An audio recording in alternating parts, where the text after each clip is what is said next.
Show. Check this out. Pay attention. With Mike Harmon. Michigan are your national champions. They defeat UConn 69-63 to win it all. Not a lot of offense, but that was the theme of the Final Four, both men and women's. As long as it's close, it's okay. UConn gave it a go, but this, look, again, sometimes there's hot takes, sometimes it's just reality, and Michigan was the better team. They were the more athletic team, they were the deeper team, they were the more talented team, and sometimes you get rock fights, and the better team shows why they're the better team. They're a little bit better everywhere, and Michigan was just a little bit better than UConn. Danny Hurley has to wear a lot of what happened in 2 minutes because UConn just let too much time come off the clock looking for a three when they were down 5 and 6. You're listening to Jason Smith with Mike Harmon. Weeknights at 10 p.m. Eastern, 7 p.m. Pacific on Fox Sports Radio. It's Ben Maller. It's the gas bag on the radio who is tossing verbal raspberries at you. Your late night getaway. The big dog. Big. Got it? I disagree. Good. So I have abstract art, Fisher-Price, and the mighty Zoltar. What the hell did he just say? It's the Ben Maller Show. What kind of acid was someone on when they cooked this up? Listen on the overnights, 2 a.m. Eastern, 11 p.m. Pacific, right here on Fox Sports Radio. FS1. Looking for the one, what you looking at the one? To find FS1 on your television, go to foxsports.com for details. FS1. Looking for the one, what you looking at the one? KIMM Rapid City and K294BT Rapid City, the Black Hills Sports Station, 106.7 FM and 1150 AM. Fox Sports Rapid City. And here's what you need to know. New North Carolina men's basketball coach Michael Malone is expected to be the second highest paid coach in college hoops. ESPN reports that Malone's deal, a 6-year contract worth $50 million, will pay him more than $8.3 million annually. The report says that puts him behind Bill Self of Kansas for the head coach for the highest annual salary in college hoops. Self makes an estimated $8.8 million per season, according to the report. Baseball news. Cubs pitcher Cade Horton's going to miss the rest of the season because he needs Tommy John surgery. Right now in Major League Baseball, Gunnar Henderson, a 2-run shot, and the Orioles lead the White Sox 4-2 in the 8th. Diamondbacks put 3 on the board in the 5th and lead the Mets 3-2 in the 6th inning. Earlier today, Guardians walked off the Royals 2-1 in Cleveland. Potential number 1 overall draft pick, Fernando Mendoza, will not attend the NFL draft in Pittsburgh. He will remain with his friends and family in his hometown of Miami. I'm Dan Beyer. It's time for South Dakota's Sports Talk Show. This is the Nate Brown Show, featuring live callers, great interviews, and thought-provoking sports talk. From the biggest national names to the hottest stories across South Dakota. Welcome to the Nate Brown Show. Here's your host, Nate Brown.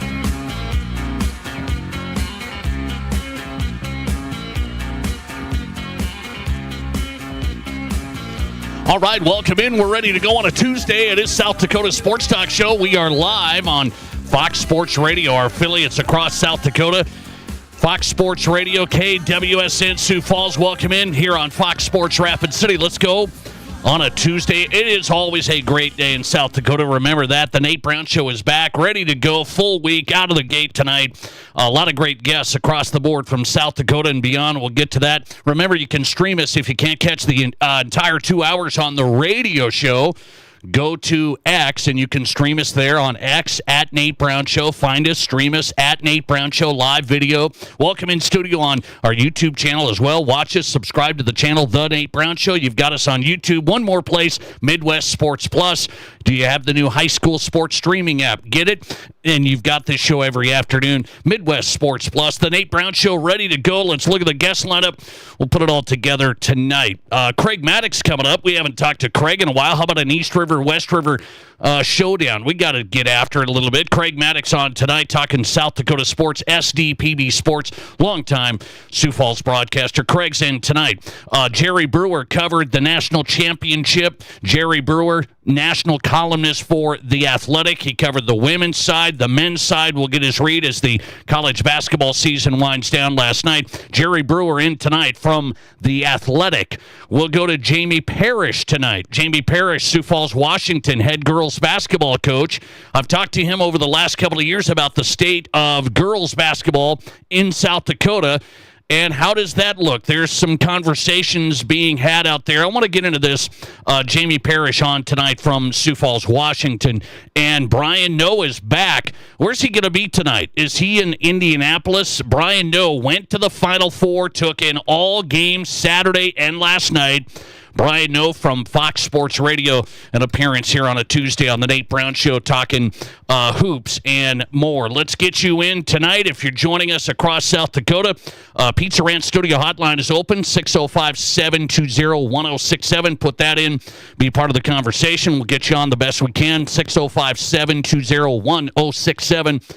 Pizza Ranch Studio Hotline is powered by the Pizza Ranch, our great local partners in Brandon. Great location, great Fun Zone Arcade there. Also at East 10th Street, Sioux Falls. Stop by the Pizza Ranch. Everyone's favorite buffet is at your locally owned and operated Pizza Ranch tonight. Barron's Wilson text line, also a way to be a part of the program. Text in your thoughts, your comments, your hot takes. Hot takes on the text line. 605-720-1067. Same number. Hit us on the Barron's Wilson text line. Okay. How can we put a cap on this? Let's put a cap on this college basketball season. What should we be thinking about the state of college basketball? What are you guys thinking about? I have a feeling most sports fans, and let me tell you let me ask you if I'm right on this. Do you care at all if if Michigan won last night with their transfers that came in to win?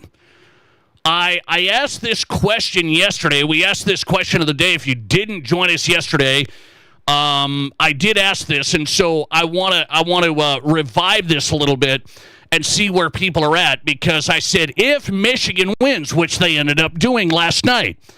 If Michigan wins, do you have any thoughts on a team that has many go-to players and their starters being transfers? Okay, that's what I'm asking the sports audience. My guess is tonight, I'm just gonna feel this thing out, the common sense of South Dakota sports fans. I don't think most of you cared about that as you watched that game last night. And I know people throw out hot stuff. They throw out, I saw people on Twitter last night and this morning, the best team money can buy. Isn't all of these teams now like the best team money can buy? I'm finding myself last night going, well, should I be cheering against Michigan? Are people trying to tell me I should cheer against Michigan? How am I supposed to root for Dan Hurley? I'm not a Dan Hurley fan. I like his competitive fire. Hey, I like that. But he's a different cat. I'm not going to go for Dan Hurley. Everyone felt like you should root for UConn last night, like they were some upset team. Oh, some poor little program. And I found myself, should I be in that category? Michigan brought in these transfers, and people are telling me on the great social media it's the best team money can buy. We're treating them like the New York Yankees or the Los Angeles Dodgers. The deal is this, guys. I don't think most sports fans care about that last night. I think most sports fans just say, this is the way of the world. And I've seen people, hey, this is just how it is. And that's how I'm approaching this now. I'm way more concerned about what I'm going to talk about next, as the transfer portal has officially opened today. I am going to get into this next. But what I'm telling you is this college basketball world right now, people want to complain for a little bit. They say, oh, that the NIL is bad and they're buying players. I know, I understand. I understand it. I don't love some of this stuff, but I'm not going to sit here and, Michigan, the best team money can buy. They brought in the transfers. That's how you win. I think that's what everybody is. If you're honest, they're all trying to do that. I mean, they're all trying to do this. You can say what you want. Many players have moved here and there and everywhere, and everybody's trying to do stuff. Florida won last year. Yes, they were paying players. I mean, that's how this whole thing works. You can get into a big discussion how that should be structured differently. That's the better discussion. I don't know if we'll ever get to that answer. But I don't think the general sports fan is, I think a few guys that maybe don't like Michigan, I don't really have a dog in the fight. I don't really care. I didn't really care last night. I just am telling you, most of this, my guess is most of you sports fans don't really care that Michigan brought in transfers and they ended up winning last night. I was serving this up last night. I said, was this have any impact on if Michigan wins? And I think everybody's just thrown up their hands. I think all sports fans have thrown up their hands like, well, this is just how it is. Does it impact your enjoyment of college basketball? This is a better question as I want to move forward tonight. Here's what I'm asking. So there won't be any more mid-major programs that make any big runs in the tournament, correct? So this is always the argument from the sports fans who just want to see the big brands and the big teams. And then there are sports fans that do say, hey, this tournament, what makes this tournament fun is the George Mason runs, the Butler runs, the San Diego State runs. So these are teams that actually made deep runs into the tournament. That's going to be done. You won't ever have that. So I'm saying that definitively tonight. So the state of college basketball is, yes, Michigan won with transfers and they paid them whatever. That's how I think sports fans will accept that. What will you accept? Will you accept no mid-major, no surprise upsets deep into the tournament? That's over. So you just, and here's why I know that. You cannot win 2, 3, 4 games without having huge dollars and getting the best players. So I'm just saying that today, for sure, book it. You will not be filling out brackets anymore deep into the, well, you shouldn't. Deep into the tournament, no upsets. These are going to be like top 3 seeds. That's what you're going to get. They're that much better. When you have a basketball team that you have impact players, like 2 guys can make a huge impact. UConn was like 1 guy away from maybe doing something different last night. They just didn't have a bunch of dogs this year. They had some nice guys. They didn't have that guy. So you can do that in basketball and buy that guy or get that guy. That's why you will not have the mid-major teams will not win anymore. You cannot win 2, 3, 4 games. That's it. So what I'm telling you, the big brands are going to keep winning. Are you good with that? Are you good with that? That's a tough one for me because I love March Madness. I think it's one of the great sports events all year. I put March Madness up there with anything.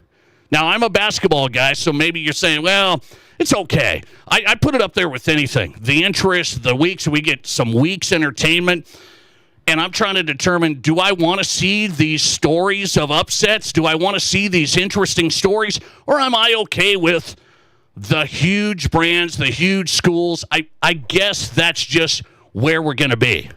It's just where we're going to be. You tell me on the text line if you would. 605-720-1067. It's not about, I don't like teams that buy players. I don't think it's about that anymore. I think it's about, do you think the tournament is still really, really good in this scenario where you will not have any more quote-unquote smaller programs make any deep runs? That's over. It's not coming back in this current structure. You can't win 2 to 3 to 4 basketball games. That's it. It's just hard. It's just too hard. You can't do it. And people would say, I don't really like San Diego State and teams like that in there anyway. I kind of did. I mean, I like stories. Sports, you want stories. And I do like some of those stories. Butler making a run all the way to the title game years ago. It was unbelievable. Butler and Duke, think about that. That's what some people thought, that's March Madness. The madness part of it's really over. You'll get an upset or 2 in the first rounds, and then it's over. So are you good with that? Listener text, you hit me, 605-720-1067. That's one reflection on the college basketball season from me is the mid-major stuff and the smaller programs making it to the Sweet 16 and stuff, that's over. So that is gone. It's going to be the best of the best, the biggest. Let's see. Listener text. I don't care at all. It's no different than college football this year. It's really no different than what the top colleges used to do with the one and done. They get the 5-star guys. They move on to the NBA, and you have a new team next year. So let's see. Listener text. I think players both deserve to be paid, and also that NIL has ruined college sports.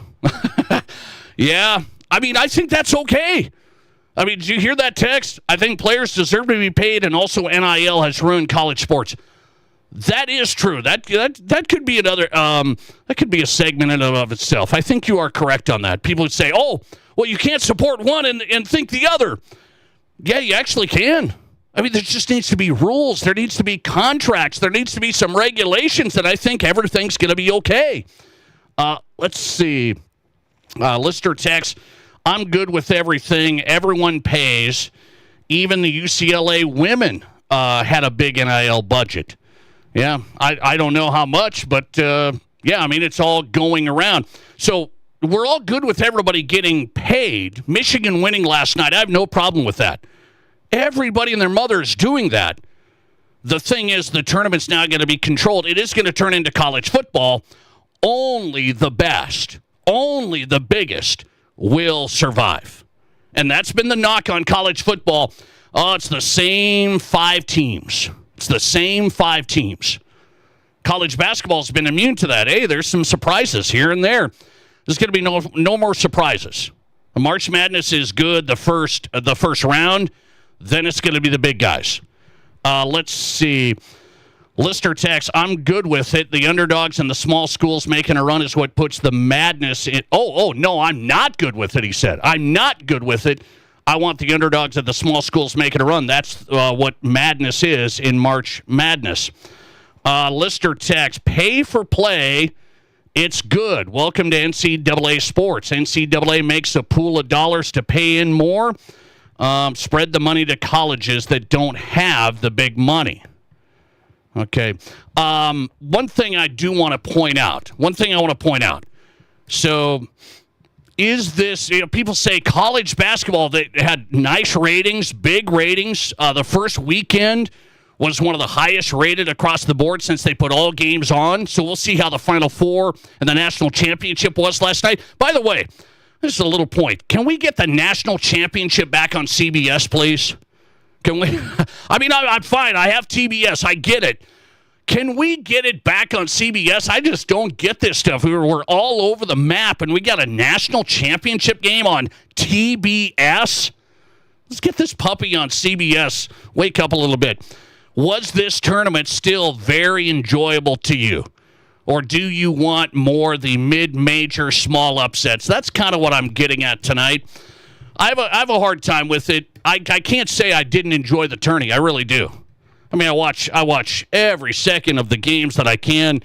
I'm watching the tournament a ton, and I have to be honest with you. I have to say, well, it's not that I'm like, I'm not as interested because it's Michigan and UConn, all the big programs, the big NIL, all the transfers. It didn't impact me last night. I wanted my Dukies there. I can't tell you that Duke. I mean, I'm a Duke fan.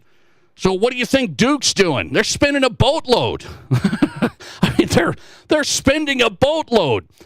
But here's what's next, okay? And here's where I got to point out. Today, the transfer portal is open. Did you guys know that? It is officially open, all right? And you know how many players are transferring now from USD, North Dakota State, South Dakota State, North Dakota? This is the problem that I have with this model of college sports. The unlimited, unregulated transfers all across the board, and then it's our teams right here in South Dakota in this region that just get absolutely hosed every single year. So, yes, I can say I love college basketball. I watch the final. I watch every second of this. I'm not impacted by too much about the small guys not making it, but I am impacted by the small guys losing players in huge numbers every year. That might sound contradictory, It's like, well, this is the system. So you either like the system, you don't like the system. Here's the numbers. North Dakota State's up to 8 players gone. They got 3 players left. That's North Dakota State winning the Summit League. They won the Summit League. You're going to say, well, that's why they lose players. Good players. You're good, you lose the players. So North Dakota State, NDSU, 8 players gone today. UND, they made the championship, right? UND and Paul Sather, he's got 8 players into the portal today. I mean, this is bonkers. USD is 8 players in the portal. The Yotes, who had to, coach, he's down there trying to keep this team together. They had injuries. They had guys this and that out. He had to go pick up new players. He's done a nice job down there. 8 players for USD in the portal. South Dakota State's at 4. And that feels like a win. I mean, you got the Jacks program. It's like, hey, we only lost 4 guys. That was a starting point guard, some of these guys, but no, we only lost 4. We're in good shape. So look at that. North Dakota State today, 8 players gone. North Dakota today, 8 players gone. Those are the 2 teams in the title game of the Summit League. South Dakota, 8. South Dakota State, 4. And you start thinking about this. How can you make sure that your program is having success when you lose 8 players every year? North Dakota State's lost 15 players over the past 2 years. South Dakota has lost 12 over the past 2 years. These aren't graduates, guys. These are transfers. 12 players the last 2 years. This is a basketball team, not a football team. That's the problem I have. That's the huge problem I have. The current state of college basketball. There's a lot of enjoyable stuff. The tournament, we just went through it. People are like, it's fine. No, nobody cares about the money anymore and stuff like that. But I do care about that stuff. That's the stuff that the national media, the Colin Cowherd stuff, they could give a rip. I mean, they don't care. I do care about that. Our mid-major programs and these guys, how can you sustain when you lose 8 players a year? I mean, it's just unbelievable. And then the fans are going to get jaded. The donors are going to say, what am I supposed to do supporting this program? And you're going to have some impact.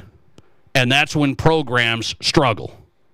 So that's the big issue to me in college basketball today. Transfer portal open today. Huge numbers from the Bison, the Yotes, UND, and then 4 players for the Jacks. This is men's basketball. I just saw the numbers today. Coming right back, Craig Maddock gets us started. SDPB Sports. We'll get into a lot. South Dakota, East River, and West River meet next. This is South Dakota's Sports Talk Show. Spring is here and Splash City is blooming with savings. It's their spring kickoff sale. Your backyard retreat is calling. Imagine relaxing, soaking away the day in a brand new Sundance or jacuzzi spa from Splash City. During the spring kickoff sale, get 0% financing for 72 months or save up to $5,000 in instant rebates. Why Splash City? Highest quality brands, largest dealer in spas and hot tubs in the region, and you get huge savings every time. Don't wait. Visit Splash City in Sioux Falls, Rapid City, or Sioux City today. Turn your tax refund into a new garage door at Menards. Make this the year you check that project off the list. Increase your home's value with a new ideal garage door. From traditional to modern, Menards has a garage door to enhance your home's appearance. Choose from our large in-stock selection or design your own using our free Garage Door Design Program. Check out our weekly flyer on Menards.com for all the great deals happening now. Save big money at Menards.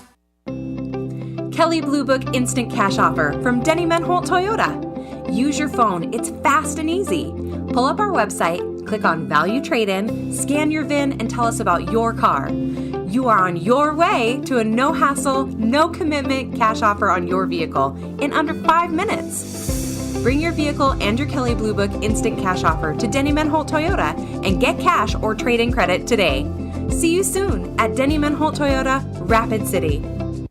Here's your Fox Sports Rapid City forecast. 37 tonight under mainly clear skies, westerly winds 8 to 15 miles per hour. Tomorrow, 56. Slight chance for snow showers. Tomorrow night, lows around 30. Sunshine mixed with clouds at times. Thursday, with a high of 56. 60. Slight chance for mix of rain and snow. Friday.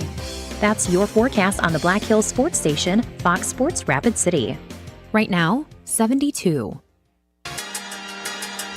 Calling all basketball teams, it's time to box out the competition. The Box Out Basketball Tournament's taking over the Box Elder Event Center May 29th through 31st. The tournament's open to 5th through 10th grade boys and girls with limited team spots available. Friday and Saturday feature pool play, leading to Sunday's bracket play for the win. Fast-paced games, big plays, unforgettable moments at the best facility. Register now at thebox.live.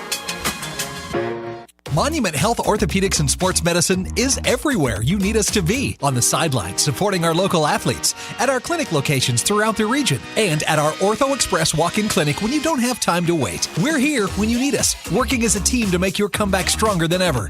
Getting stronger, getting better, getting you back to your best self. The life of an athlete has its uncertainties, wins and losses, injury and recovery. In the Black Hills area, athletes can always count on Monument Health Orthopedics and Sports Medicine, here for whatever moves you.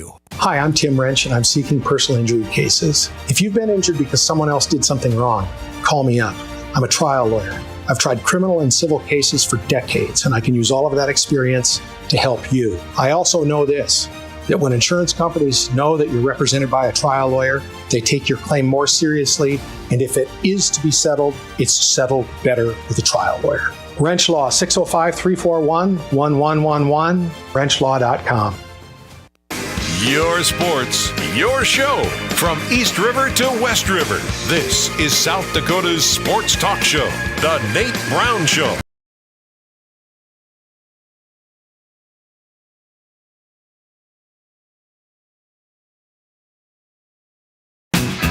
All right, we are live in South Dakota on Fox Sports Radio. Our affiliates, KWSN Sioux Falls, Fox Sports Rapid City.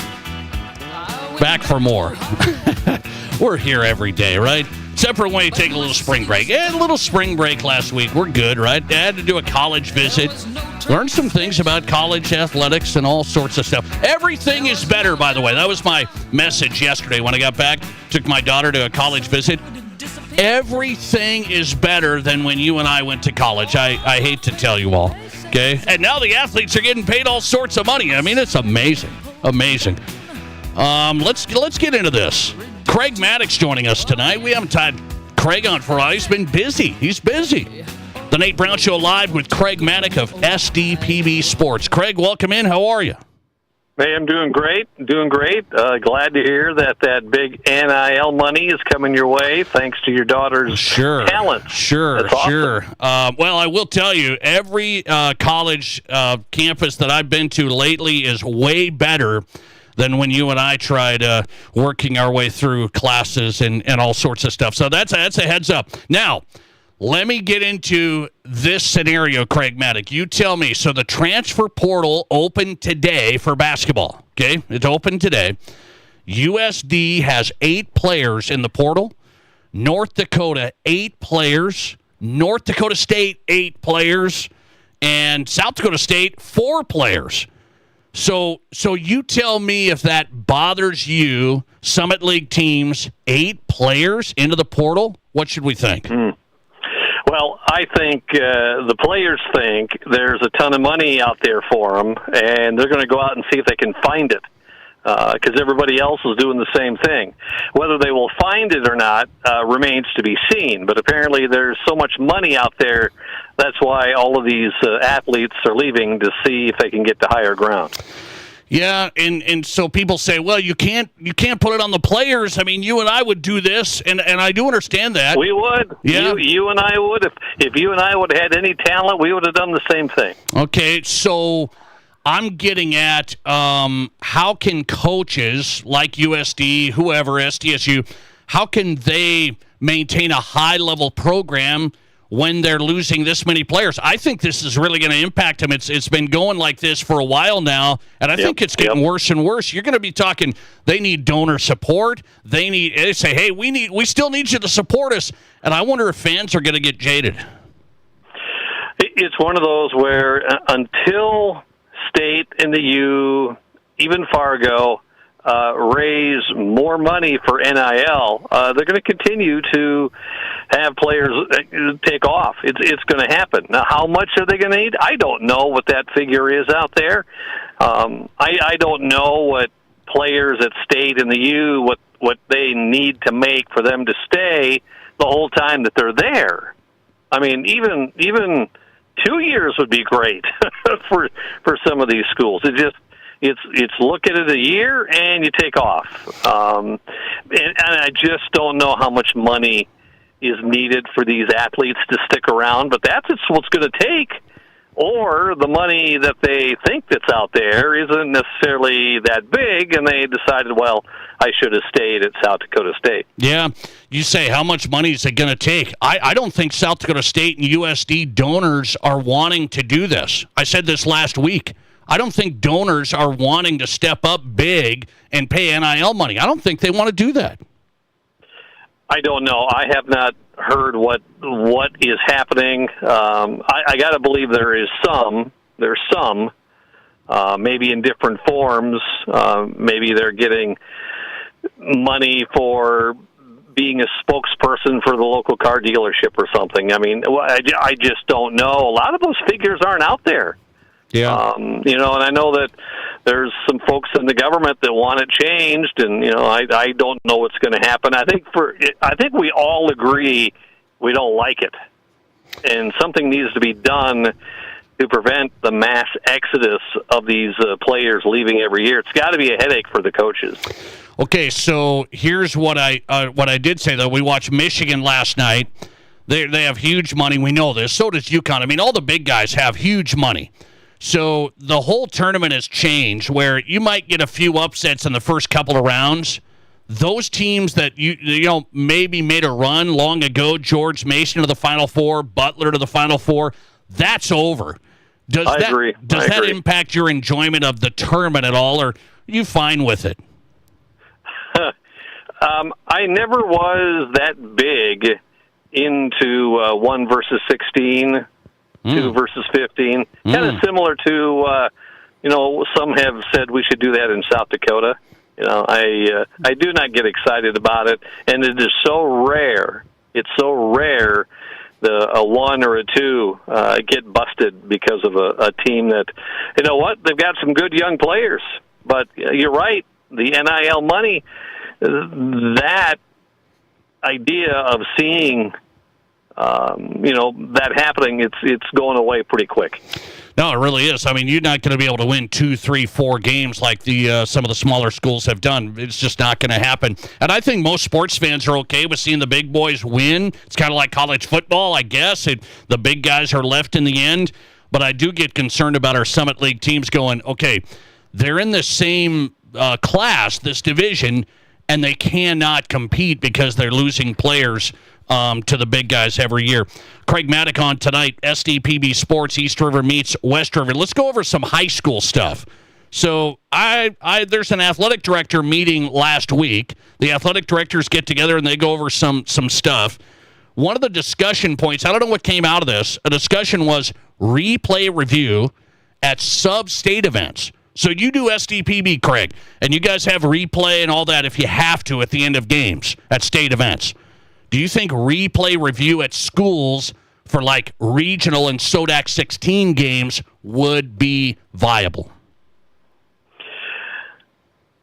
If the technology is there and you don't have to add technology, I mean, if you go to let's say there's the SODAC 16, and let's say they don't have a camera, then they're not going to spend the money to get it. But I think if schools, and most schools already do stream their own games anyway, and you only have maybe one camera, you might have two.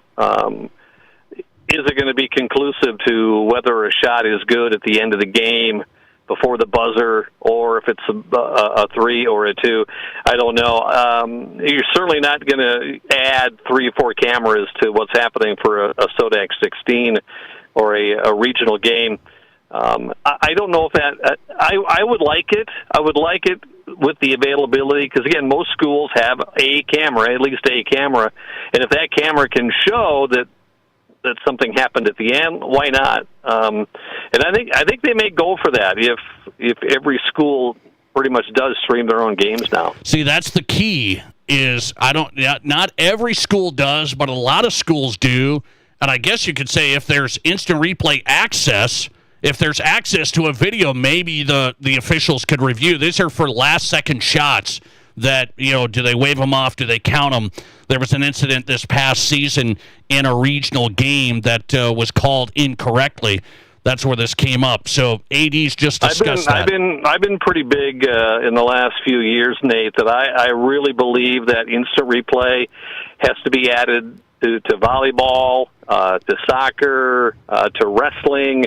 I think we need some of that because we're getting to the point where sometimes it's getting kind of controversial of something that happens late in the game. And I really think that is something that has to be looked at within, I think, in the next 5 years. Okay, very interesting. By the way, the combined basketball tournaments, I haven't had you on since you were in Rapid City. AA was in the Ice Arena. A was in the Summit Arena. You covered the A tournament, so I know you've got your own games. What did you think of the early start time? It was only an hour earlier, but it was early in the day and then early in the evening for the night sessions. Well, to me, it's fine. I'm okay with the early start time. I'm okay with that. That means, my day is pretty long anyway. With 4 games, it's a 12-hour day anyway, so I have no problem starting earlier. And for the fans, for the most part, I think it's fine with them too. If we're all going out to Rapid, what's the difference if it's an 11 a.m. start time or a noon start time for your first session? I think 11 a.m. is for Sioux Falls or for Rapid City. I think it's fine. I like it. I asked the wrong guy, the guy that wants to wrap up his night earlier. He wants to get back to that. Well, the Rapid City nightlife. Come on, you know what's happening. I know. I understand. Last one for Craig Maddock. What did you think of the crowds in Rapid? I thought the Ice Arena AA crowd was solid for the state boys tournament, and I thought the A crowd in the Summit Arena was pretty solid. What'd you say? I thought the A's were very solid in the Summit Arena. I know the AA's all, I was not able to get over there, but I knew that Huron brought a bunch, and I think they were happy with what happened with the AA. I know the week before with the AA girls, weather played, I think, a major part of that. I thought it was a little disappointing, and of course it would have been great if we could have gotten Rapid City Stevens into the nightcap there for Friday and Saturday night. That would have been great, but you just can't plan that all the time. But for the most part, I think they should be very happy with the boys basketball tournament. And I think Rapid did a fantastic job of hosting, a lot of extra work. But you know what? They're used to it there at the Rushmore Plaza Civic Center. I mean, you guys have things going on in the auditorium, and there's so much going on, and you guys are used to it. Well, there is going to be another double tournament in Rapid City, it looks like, coming up in a couple of years, so get ready.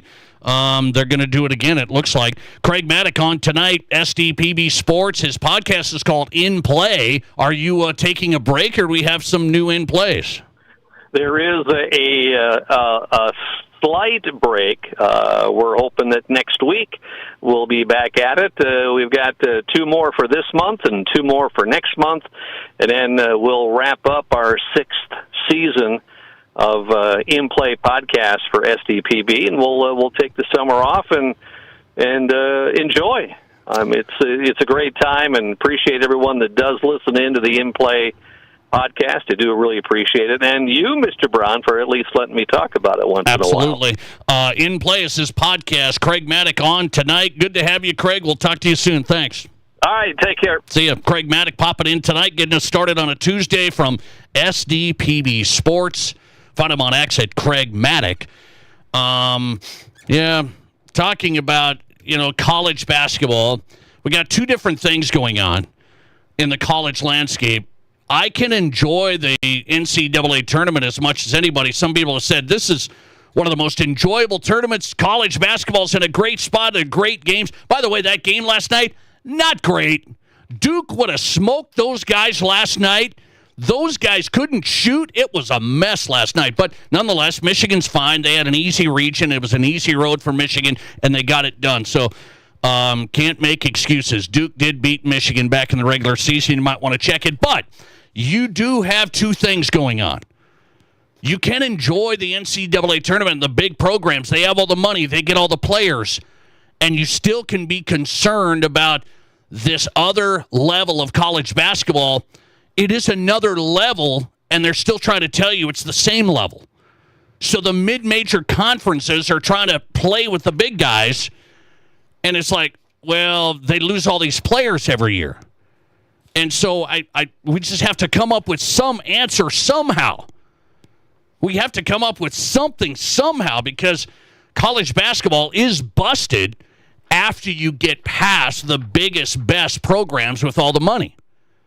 Coaches are losing players. I mean, it's just all over the map, and you can't blame the players because it's just, I mean, they're going to go get money. I saw this kid. He went to Nebraska. He redshirted at Nebraska 2 years ago. Then he transferred to St. Thomas in the Summit League here, and he was a star. St. Thomas was like, hey, I'm gonna pop down in Nebraska. I redshirted, so I'm going to transfer to St. Thomas. He becomes a star. Guess what he's doing today? He's leaving St. Thomas. I mean, this is ridiculous. St. Thomas gives him a chance. They make him a star, and now he's going to move on. I mean, come on. Come on. We got to find some answer. Listener text coming in. Let the athletes earn as much as they possibly can. You or I would do the same thing if we had any talent in sports. Well, that's right. But there's got to be some contracts. We got to have some contracts. And don't give me the Jay Billis line of employees.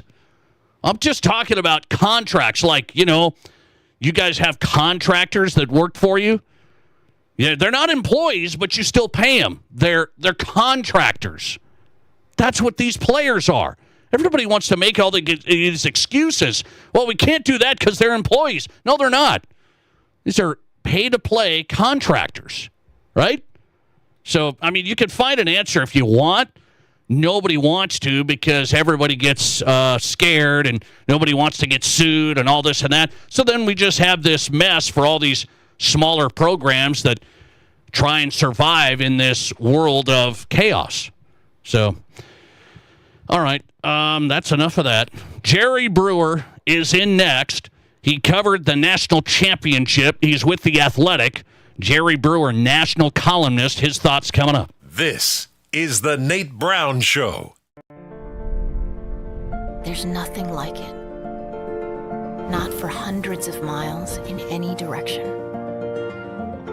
A gathering space for all kinds of people from all kinds of backgrounds. To share. To revel, to stand together and celebrate life's greatest moments.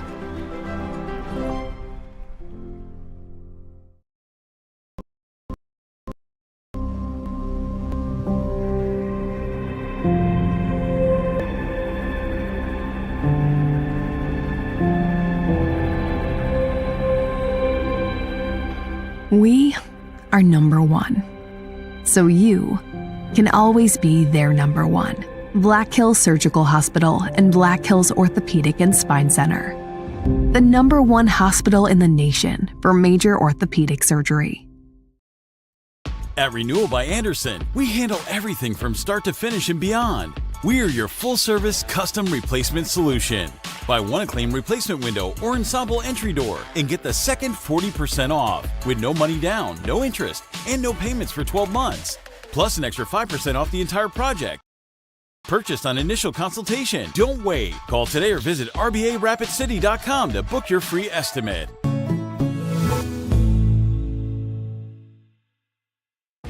What do you call a place? It's one of Deadwood's largest casinos, but is it really a casino? Because you can't decide, should I play or eat or wait, there's a liquor-infused ice cream bar? I mean, you're playing craps 1 minute and the next you're looking at a charcuterie board? What even is that? Never mind the gunfight outside, you don't have time for that. You've got espressos to down and games to bet on and a pub with 48 whiskeys? What do you even call a place like that?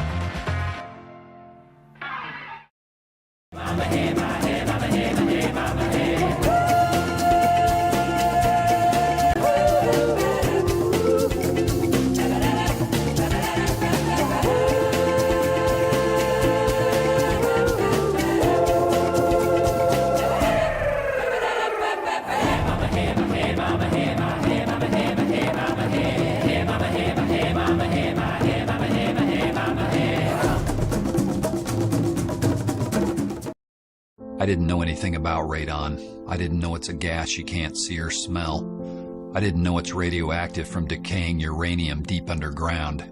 It can seep through cracks in your foundation and collect in your house. 1 in 15 homes have high levels, and you don't know if yours is one of them unless you have your home tested. And radon? Well, radon is the second leading cause of lung cancer in America. I wish I would have known that.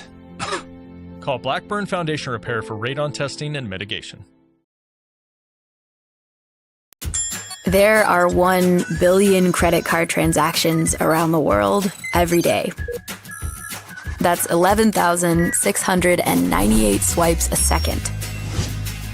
It's easy to forget that behind each one, there's a person, a family, a dream, a connection being made. The Black Hills Federal Credit Union Visa, for members who want to make the most of every transaction. On YouTube, subscribe to The Nate Brown Show on YouTube.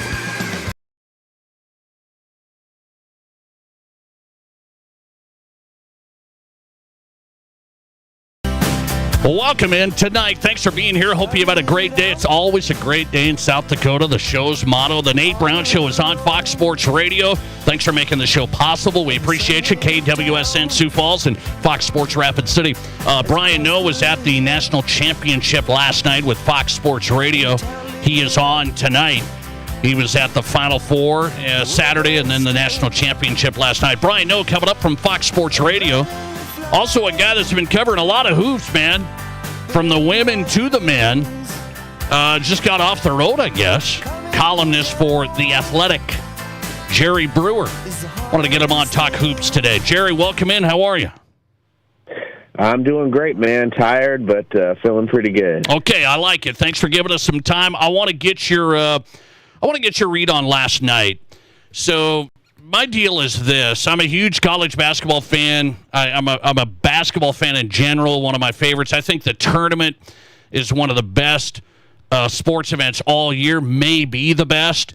So here's what I think. Here's where I guess fans are. I don't think they care about Michigan winning last night with transfers. I think fans know that's where we're at. So I think most people are there. Do you think that's the case?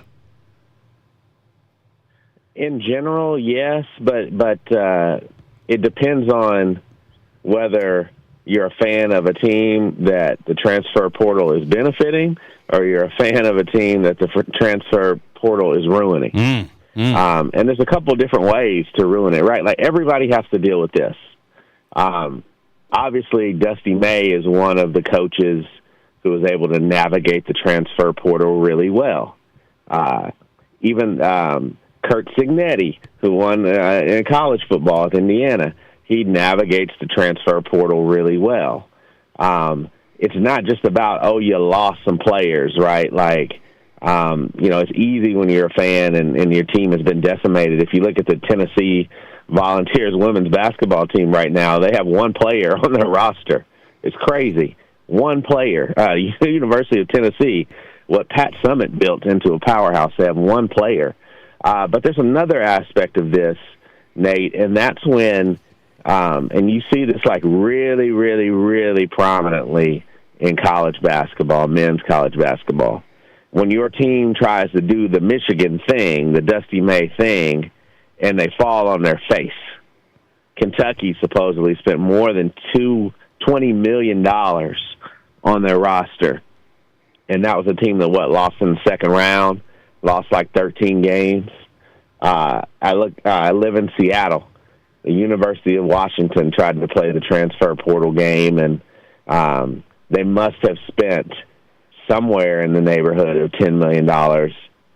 Didn't get anywhere near the NCAA tournament, and now they're going to have to turn over half their roster again.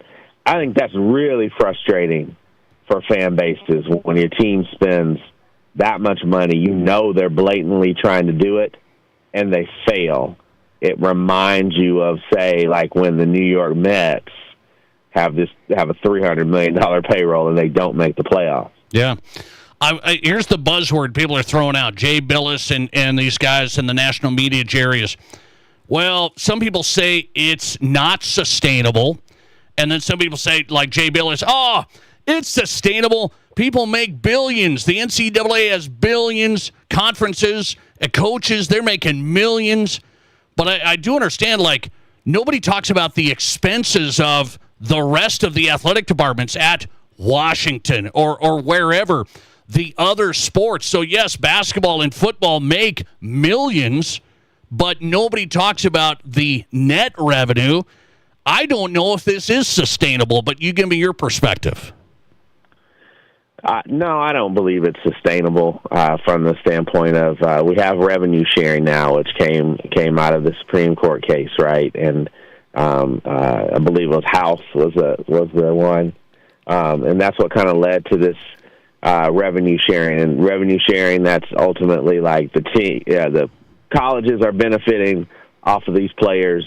Now they're going to have to pay some money to the players, and a disproportionate amount obviously goes to college football and men's basketball. Now, the thing that is not sustainable, like they can recalibrate their businesses and everything and figure out how to balance the books better with revenue sharing. What's not sustainable is name, image, and likeness that is not sponsorships by legitimate companies. That is not Nike or Gatorade or your local car dealership or whoever, paying people and like having like terms, right? Like they're supposed to do endorsements and such. What NIL has become in a lot of places is just a pay for play. There really is no requirement other than maybe a handshake every once in a while, and they're paying. And then every year, whether it be Mike Rapoli, who is the benefactor at St. John's, or any other individual person, Arkansas has one, Florida has one, they all have one benefactor, and the best schools have, 7 or 8, and they go to them year in and year out. Hey, I need this much money. I got a chance to get A.J. DeBanza. I got a chance to get Tyron Stokes, who's the number 1 player in the current class.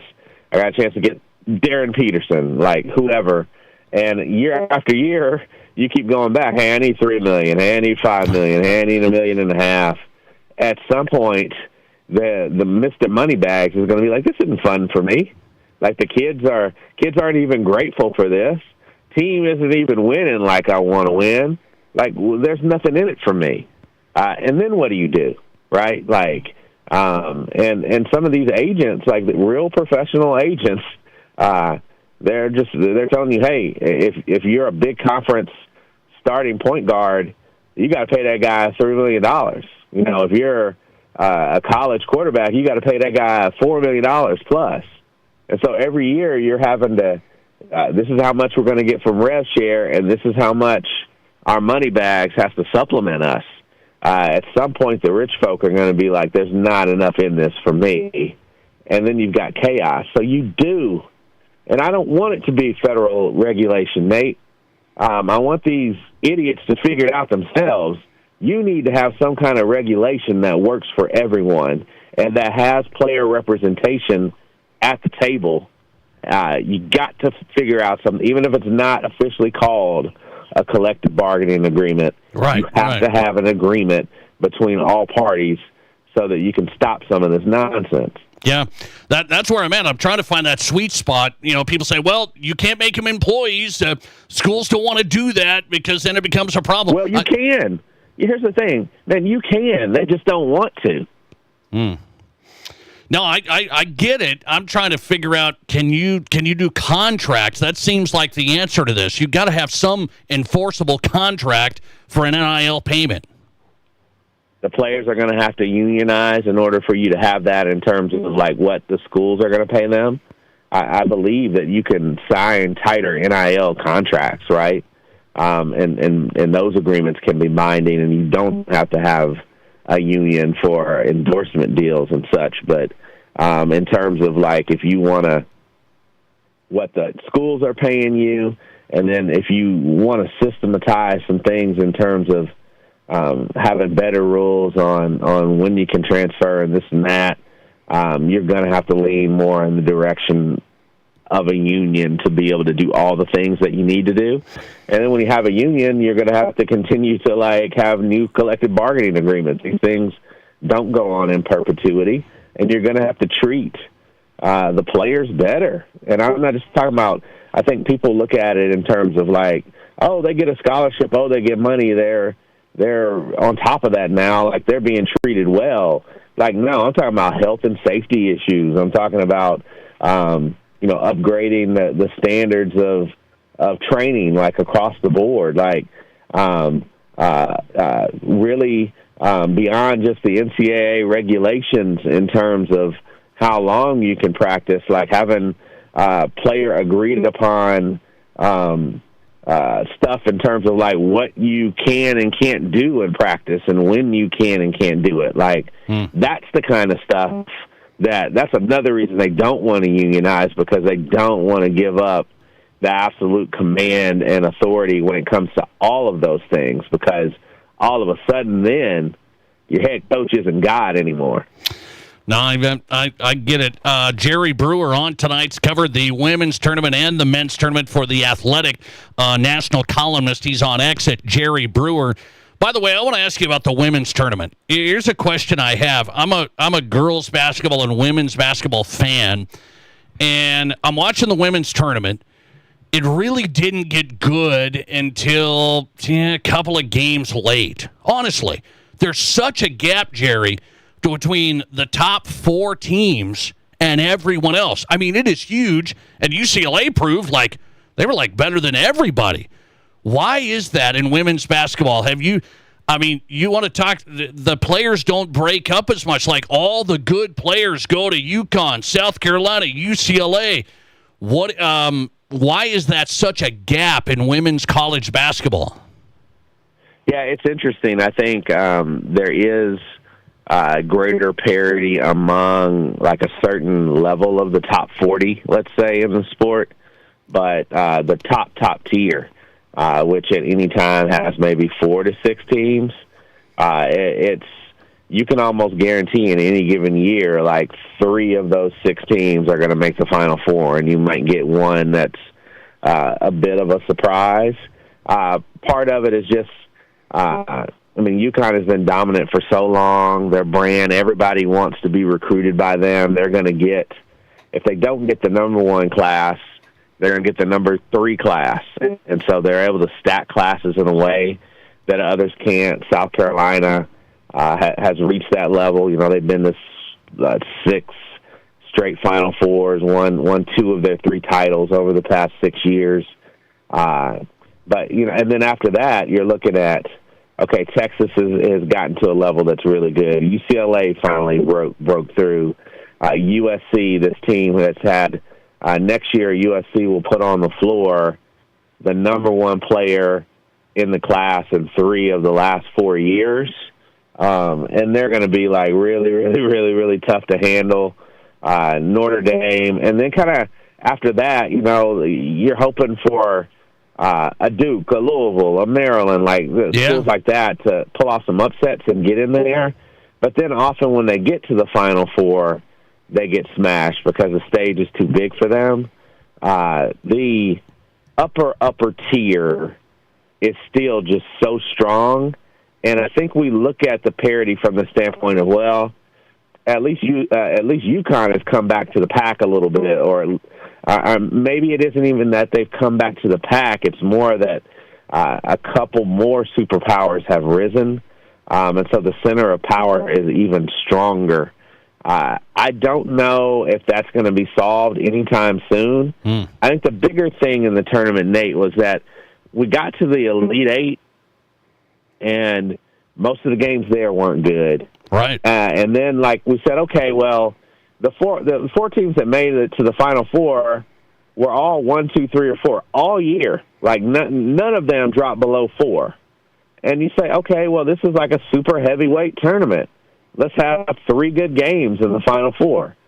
We had a 62-48 game. The one close game we had was 51-44. And then the national title game was 78-51. UCLA over a dynasty in South Carolina. And so you look at it and you're like, from the Elite Eight on, like those 7 games were underwhelming. And why? I think you have to look at the structure of some of the things that they're trying to do to get they have these super regionals, and then they've moved up a couple of days, the national semifinal and the national final. And I'm not sure that they're getting enough time on the court in between games to have a better product. If you compare the windows to the men's tournament windows, it starts to tell a story of like, maybe that's why everybody shot 38%. The cynicals say, hey, that's just women's basketball. But I was like, no, these teams are a lot better than they showed. And so I would look at the structures and say, absolutely from the Elite Eight on, we got to put our best foot forward. And I'm not sure that the NCAA has done that for that tournament. Something really, it's jumped out to me just the last few years, the dominant teams in women's college basketball. Jerry Brewer covered it. Find his work, columnist for The Athletic. He's back from all the tournaments as the season wraps up. Jerry, I appreciate you hopping in tonight. Thanks a lot. Oh, anytime, man. Thank you. Appreciate your time. Jerry Brewer on tonight. Great writer, columnist for The Athletic. Covered the women's tournament and the men's tournament wrapping up last night in Indianapolis. All right, I've got something for you tonight. Really quick. You know what happened yesterday in Minnesota? Anybody look around? Should we care at all about this in Minnesota yesterday? Coming up. This is South Dakota's Sports Talk Show. At Black Hills Federal Credit Union, we help all kinds of people get into all kinds of vehicles with loans as unique as them. Trucks, cars, SUVs, we finance them all with local service and rates starting as low as 4.99% APR. That's right, 4.99%. Keep your loan local and find the one that fits you at bhfcu.com. Apply today online or text 605-718-1818 to get started. Offer subject to credit approval. BHFCU is member-owned and insured by NCUA. Could there be a better name? Auto Value Parts Stores. They aren't just about air fresheners or fuzzy dice. Auto Value Parts Stores are all about parts, auto parts, and advice. Pros who know auto parts with tons of tips when you need them the most. You want real value? Don't go to a place with a cute name. Go to Auto Value. Could there be a better name? I didn't think so. Your Auto Value Parts Store. We've got the parts, we've got the smarts. Get ready to swing into spring at Tin Lizzy Gaming Resort with grand prize drawings that will win you a different kind of green. We've teamed up with Elkhorn Ridge Golf Club to bring you grand prize drawings every Friday and Saturday night in April. We'll draw for free rounds of golf, and one lucky winner each night will win a couple's membership. Swing into spring and take your game to the next level. Exclusively at Tin Lizzy Gaming Resort in Deadwood. Here's your Fox Sports Rapid City forecast. 37 tonight, under mainly clear skies, westerly winds 8 to 15 miles per hour. Tomorrow, 56. Slight chance for snow showers. Tomorrow night, lows around 30. Sunshine mixed with clouds at times. Thursday, with a high of 56. 60. Slight chance for mix of rain and snow. Friday. That's your forecast on the Black Hills Sports Station, Fox Sports Rapid City. Right now, 72. Since 1928, Connect Home Center has been proud to serve Rapid City and Spearfish with quality products and customer service that you can trust. In 2000, Connect joined the Mead Lumber family, and now they're taking the next step into their journey. Connect Home Center is becoming Mead Lumber. Same people, same service, just a new name from design to finish. Mead Lumber is here for you, as they've always been. MeadLumber.com. If you're in the market for a vehicle right now, you probably have noticed it's sometimes hard to find the right one. That's where Summit Automotive Group steps in. Stacy and Matt and their staff working hard to get a great selection of pre-owned vehicles at affordable prices. At Summit Automotive, they have a different outlook on selling you a vehicle. You'll experience stress-free shopping, friendly, honest service with no high-pressure sales gimmicks. Before you buy, drop by East Highway 44, SummitAutoGRP.com. At Highmark Credit Union, we believe banking should feel personal. That's why when you walk into our lobbies, you'll be greeted by real tellers and friendly staff, ready to help with your questions, big or small. And yes, we've got the latest technology too, for when you want quick and convenient service. The best part? You get to choose. Highmark Credit Union. Personal service backed by modern technology. We'll make it happen. Federally insured by the NCUA. From high school to college to the pros, from Rapid City to Sioux Falls, the Nate Brown Show is South Dakota's sports talk show.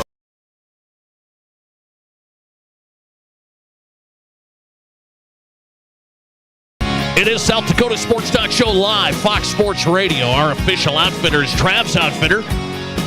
New store in Rapid City on Campbell Street. Have you been into Trav's Outfitter yet? When it comes to work boots, Western boots, athletic shoes, they got the best selection, best service. TravsOutfitter.com. Start there, take a look. Here to build a relationship, not just sell you a pair of boots. If you're on your feet all day, I'm telling you, it's not about a quick sale. It's about getting it right. Get the right work boots. Staff knows work boots at Trav's Outfitter. Check them out online, TravsOutfitter.com. New store in Rapid City is outstanding. I love it. It's on Campbell Street, Rapid City. Best selection, best service, no BS. TravsOutfitter.com. Independently owned South Dakota retailer. Okay, so I saw this one yesterday, and I'm trying to figure out if this is just the Minnesota weather. You know, it's springtime here in South Dakota. We have cold days. We have warm days. It's all up and down and around. Same story in Minnesota. And I don't know if this is just the weather. People are trying to say it's just the weather. Don't make a big deal of it. It's just the weather.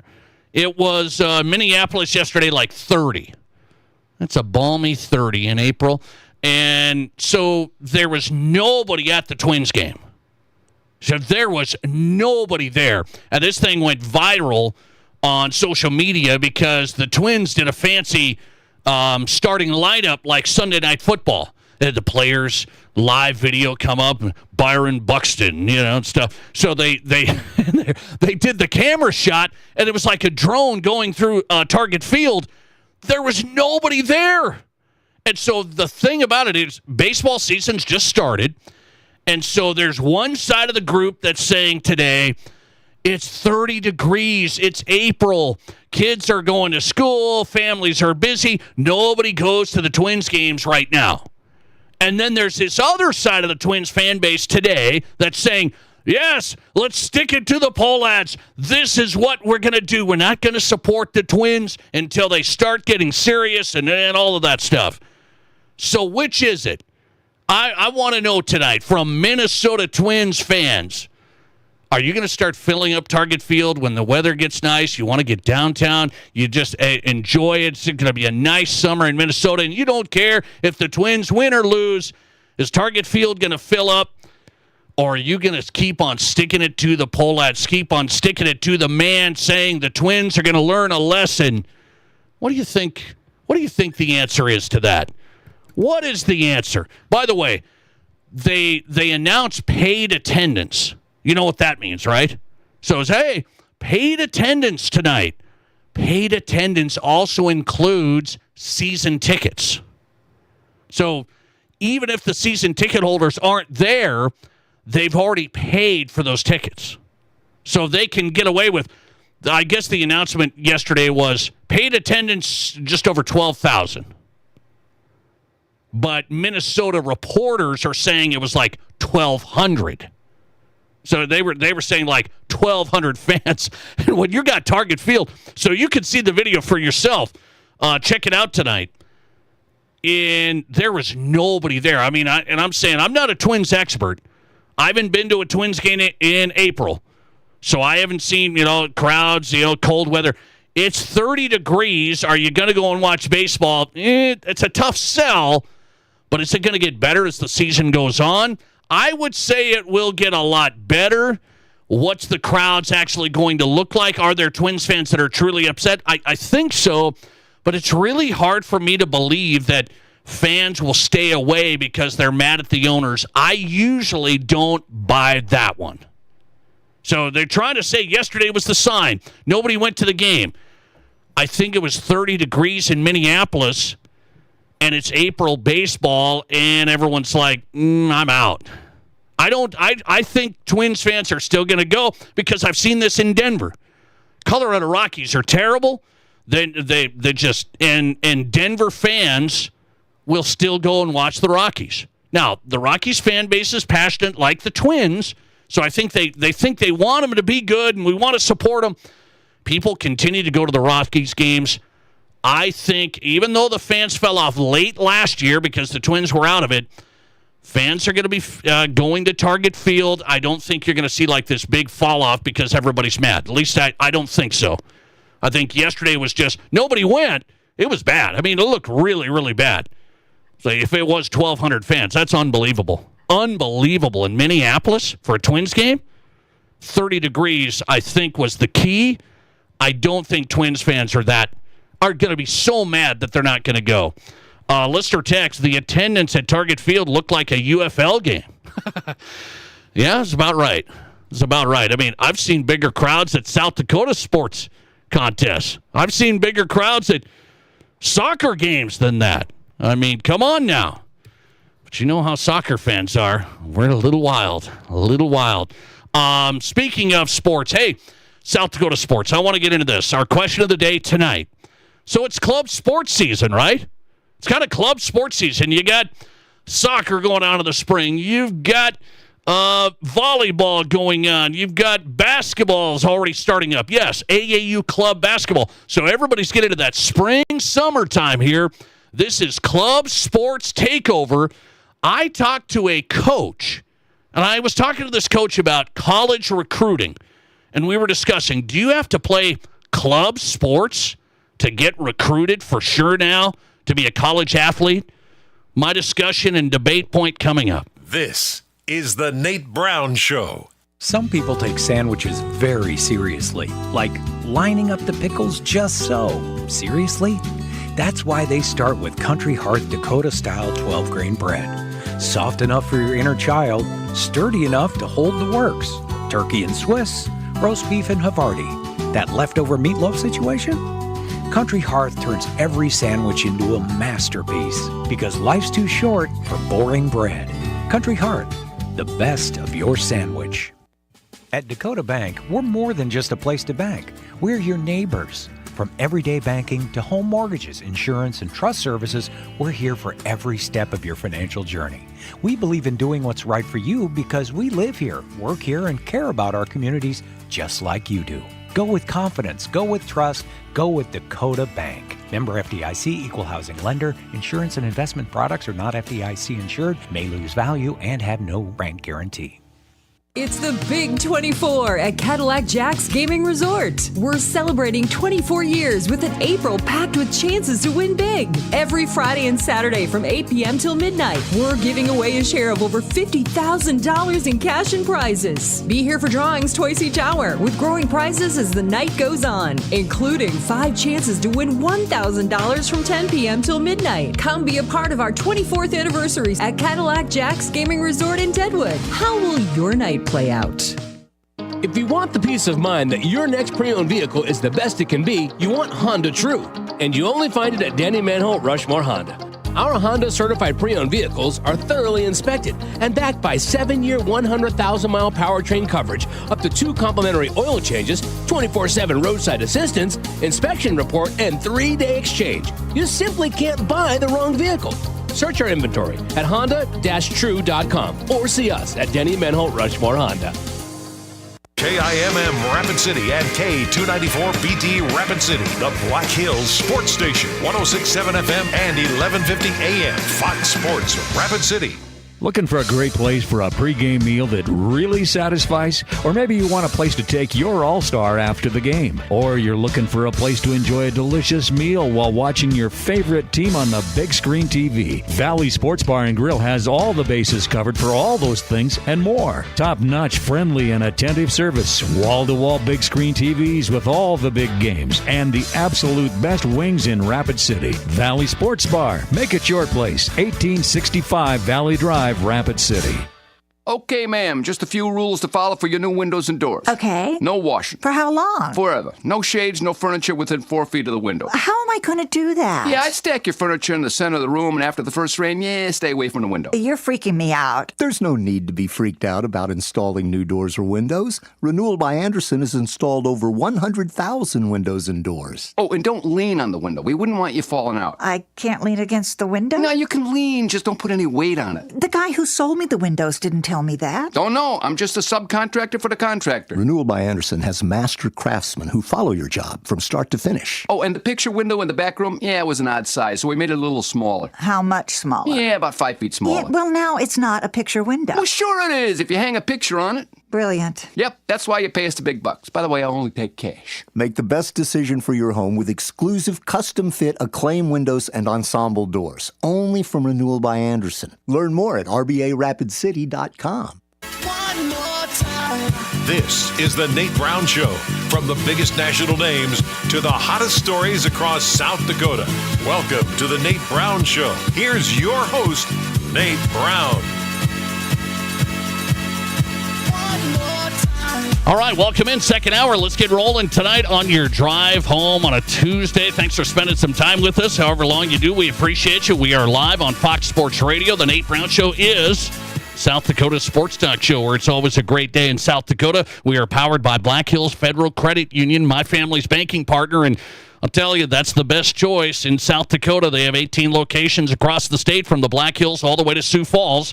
You want to get into Black Hills Federal Credit Union, become a member. It's really easy to get started. BHFCU.com. Saves me a lot of money, great benefits, great loan rates on vehicles, personal, business, whatever you're looking at. Get a bank that works for you. My family's banking partner, BHFCU.com. Start there. Become a member from personal to business banking in South Dakota. BHFCU, the right choice. Brian Nose coming up. He was covering the national championship last night. He was in Indianapolis. He covered the Final Four for Fox Sports Radio. We get our favorite Brian Nose, one of our favorites. Brian Nose coming up. Fox Sports Radio, national host of Countdown to Kickoff. Jamie Parrish is on tonight from Sioux Falls, Washington. A discussion about South Dakota girls basketball and the landscape. We've talked to him over the last year or two. He's been a guy that's been talking about where South Dakota high school girls basketball is at when it comes to competing factors, club sports, and all of that stuff. Jamie Parrish will join us live from Sioux Falls, Washington, the head girls basketball coach. And I wanted to get into that. This is the season right now. You know, if you're a sports parent like me, you got a lot of things going on. It's kind of shifts in seasons here. You got high school sports, and then you got club sports. So right now, club sports is pretty hot and heavy. There's club sports season cranking up right now. Basketball, volleyball. So imagine this. If you're a basketball and volleyball player, do you do club sports? do you do it at the same time? Well, you got a volleyball tournament this weekend. We're going to go to a basketball. I don't know if you can do this. This model that we have, this scenario now in youth sports, is just wild. It is absolutely wild. And then I had a discussion with a coach. Okay, this is a head coach in South Dakota, and we were talking. How do you get seen in South Dakota? Because the club sports model would say this is the way you have to do it. You have to get into a club travel team so you can get to showcases, and that is the only way you can do it. That's what some people would say. This coach said, you do have to get to some tournaments. He believes you have to get to some tournaments, but you also have to make sure that you're still a part of the high school situation as well. Okay, and what do I mean by that? So people are saying, well, you have to be in high school basketball, yes, but you also got to be in travel basketball. But what if you're a volleyball player? Well, you got to be in club volleyball too. This is where it's starting to get hard now.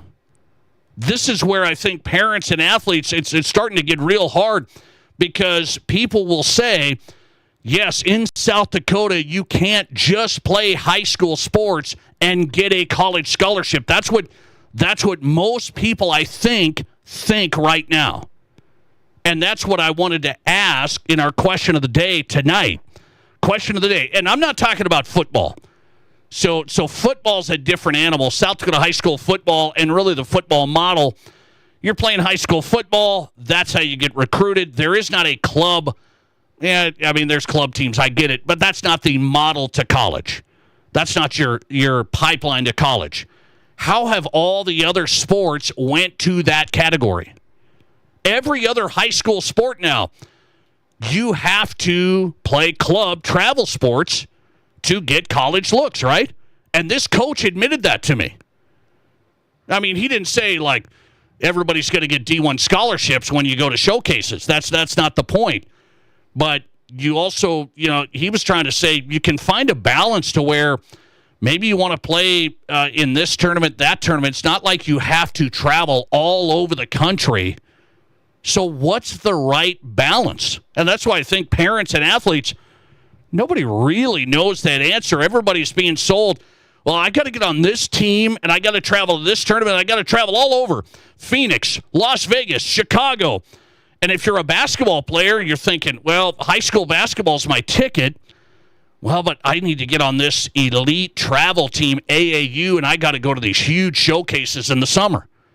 And many, college coaches know that. Where do you think college coaches are going? Are they going to a bunch of high school games, or are they going to these showcases? My thought is they're going to the showcases a ton. Now, if they get interest in you, they'll go to some of your high school games. But they got to have interest in you first. So my question of the day is this. Not including football, do you believe kids have to now play club and travel sports to have a shot at college? That's my question of the day. My answer is out, not including football. I do believe that. I do believe that. And I'm not telling you got to go to every, and again, showcase, this tournament, this baseball tournament, this soccer tournament, this basketball tournament. I think you got to find that balance. But if you're thinking you're going to be a college athlete, or your son or daughter is going to be a college athlete, we now have this model, and it's been created. You got to pay. You got to be on this team. You got to go to these tournaments. And then the college coaches do the same thing. Like soccer college coaches, they go to these big tournaments in like Las Vegas. They look at these certain teams and this certain level. Now, the rub is you got to figure out what you're being sold. Are you truly being sold college opportunity, this showcase and this tournament, or is it just a big money grab? And that's where you got to find what is the right answer. I'm telling you, you got to be club travel sports to get college looks. What's the right answer, club travel sports? Because some of it is, hey, I'm on this club team. Well, they're not college looks. They're telling you, well, if you do this, you're going to get college looks, and they're not. So that's the big issue, I think, today is people say, no, you got to play club college to get college looks. Yes. That I get it. I understand. But this coach I talked to said that doesn't mean you have to go everywhere outside of this place, that place, this place, and spend thousands and thousands of dollars. That was from a coach I just talked to last week. And he was admitting, yes, you do have to get looks. Not everybody's going to come to this high school volleyball game, this high school soccer game. But you got to find the right looks. You got to find the right situation, and you got to be realistic, parents. Honestly, we just got to look and say, are we really going to be a college athlete? Because I think many of us think so. And then you just got to take a step back and think, probably not. So what are we really doing? What's the right situation? Question of the day. Do you have to play club travel sports to get recruited for college sports now outside of football? Listener reaction from Jason. He said, is this really a question? Of course, in volleyball and basketball. His answer. Here's another one. Absolutely. College coaches aren't coming to South Dakota for high school games. Again, you'll see college coaches at some high school games. Usually it's after they already have an interest in a player that they've seen at whatever event. And I mean, the youth sports model has done this. We got to have this event. That's where all the college coaches are going to go. And then they sell that to the parents. Sometimes it's accurate. Sometimes you're traveling to here and there and Phoenix and everywhere, and you're just going, for what? Very interesting model in this whole scenario in the club sports season in full swing right now. Brian Noe is on next as we go to the national championship last night. His read, he was there live in Indianapolis. Brian Noe with Fox Sports Radio coming up. This is the Nate Brown Show. There's nothing like it. Not for hundreds of miles in any direction. A gathering space for all kinds of people from all kinds of backgrounds. To share, to revel, to stand together and celebrate life's greatest moments.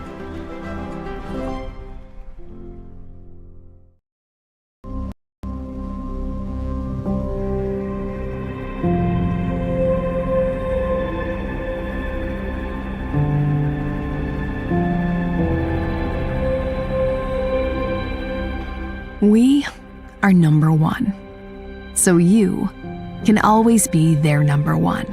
Black Hills Surgical Hospital and Black Hills Orthopedic and Spine Center.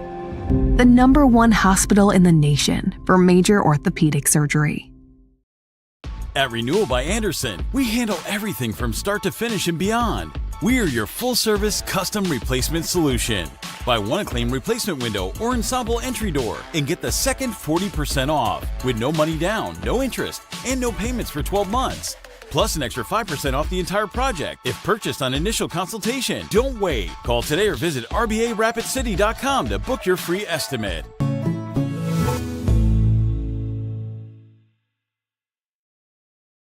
What do you call a place? It's one of Deadwood's largest casinos, but is it really a casino? Because you can't decide, should I play or eat or wait, there's a liquor-infused ice cream bar? I mean, you're playing craps one minute and the next you're looking at a charcuterie board? What even is that? Never mind the gunfight outside, you don't have time for that. You've got espressos to down and games to bet on and a pub with 48 whiskeys? What do you even call a place like that?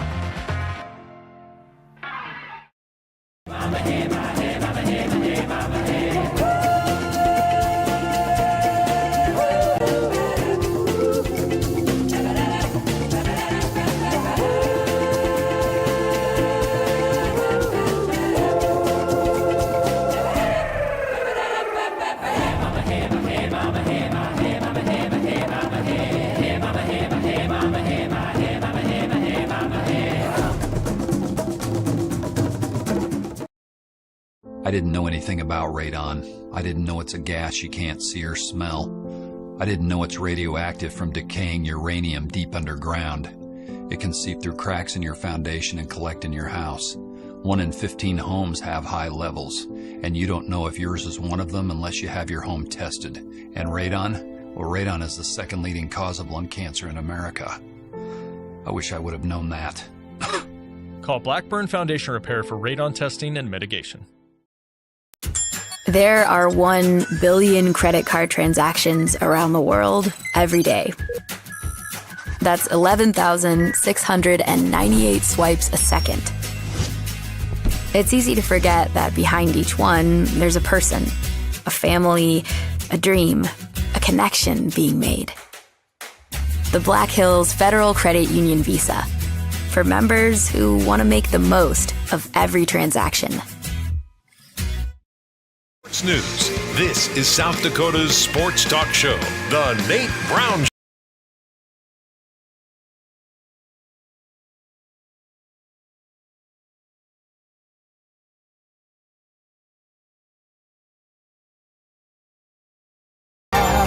Welcome back in, everybody. How you doing? The Nate Brown Show is live tonight, Fox Sports Radio.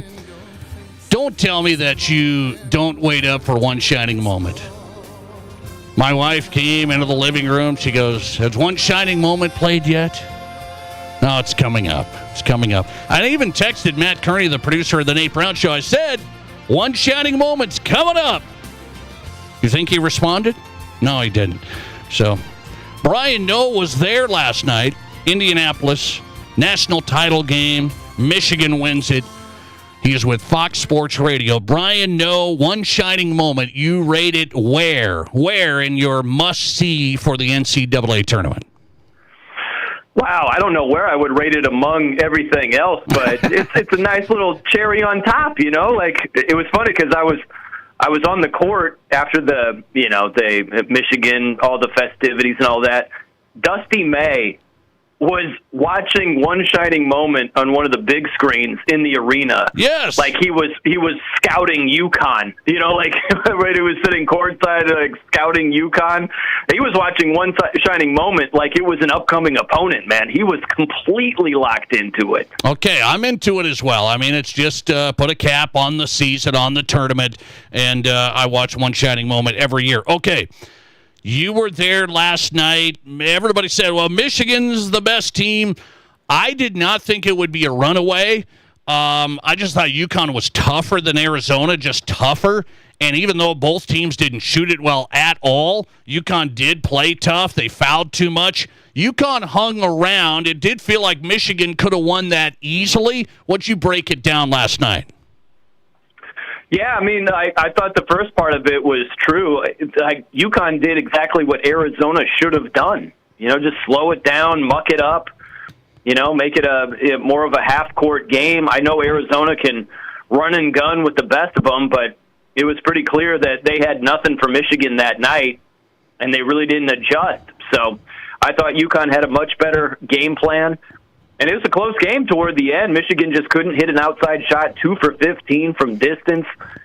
And if Caravan hits a three, it cuts it to a 1-point deficit. Yeah. With not much less than 30 seconds to play, less than 20 seconds to play. But we're talking a 1-point game. Who knows if that one shot goes down? That's how close it got. So I give Danny Hurley and UConn a lot of credit because Michigan is much more talented.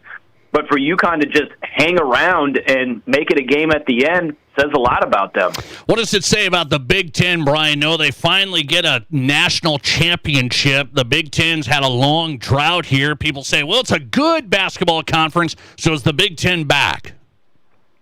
Oh, yeah, I think so. I know Michigan is going to be tough, led by Dusty May. And it's a weird deal because college sports, especially college basketball, you look at Michigan, all of their starters were transfers. You know, so you would think now that they've won a title, well, they're going to get more transfers, and it's just going to keep going, and they're going to keep restocking, and that's the thing. But I don't know about you, Nate. It's one of these deals where you can rely on the transfer portal, but from year to year, you know, like, how good's your portal class going to be next year? You know, like, are you going to have Mara? Are you going to have Lendeborg? Are you going to have Cadeau? Or are you going to have as much talent as they just had?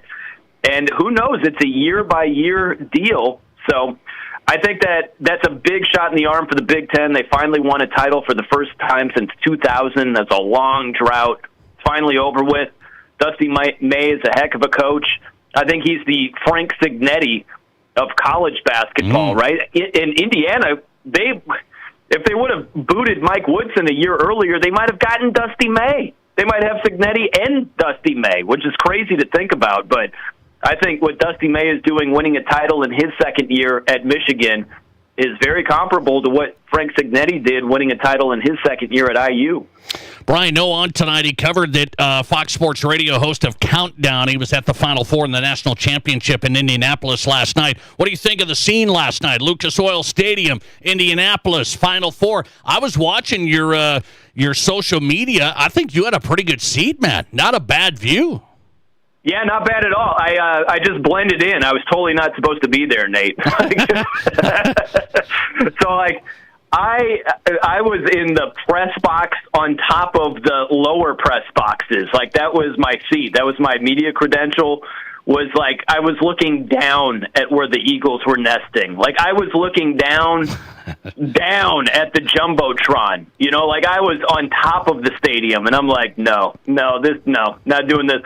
So it's enclosed in glass. You can't feel the crowd. I'm like, no. Okay. So I just blended in. There was like a quote unquote photography section, and so I just walked into that section and just stood there for the whole game. It was fine. Okay. It was a really good spot. You know, I was in the sea of Michigan fans, but really good view. Nice no play. complaints at all. Nice play. I do want to ask you about the state of college basketball. So people will say ratings were really high the first couple of rounds, really high, the highest since all games have been on TV.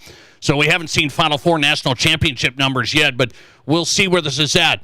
Is college basketball in a great place because people say the transfers, the money, it's just going to be the major programs? Is college basketball in a great place with the tournament? I think it's in a really good place. It depends on how you look at it, but if you're looking at it from an interest standpoint, from a rating standpoint, from an entertainment standpoint, right, like all of those things, you would have to say it's in a really good spot because people aren't tuning in for a product they don't care about or they're not entertained by. They just have more things to do. They have better things to do with their time than to watch a watered-down bad product. So with the ratings being as healthy as they've been throughout the tournament, and with the big boys typically advancing, yeah, I think it's in a good spot. I do think, Nate, I think it's a total overreaction, as if there are going to be no upsets going forward. Like, come on, man. It's a 40-minute game. These are teenagers and young 20-year-old kids. You know, like, there's a three-point line. Anything can still happen. And I realize that a lot of the kids that are at mid-majors and smaller universities, they're getting money and they're going to the big boys. They're going to the big schools. So upsets are going to be harder to come by, but it's just such an overreaction. This was a very chalky tournament, and it's turned into no upsets ever again. It's just like, come on, man. Like, it's just silly. We're just a couple of years removed from, remember when kids were staying at mid-major schools as juniors and seniors, and the talk back then was like, how are the big boys going to compete? You know, these teams like Oakland, they just have kids stick around for 3 or 4 years, and it's harder for the teams that have a bunch of one-and-done players to beat them. That was the talk just a couple of years ago, and look how quickly it's changed. So don't get me wrong, it's going to be harder for the little guys. There's no doubt about it.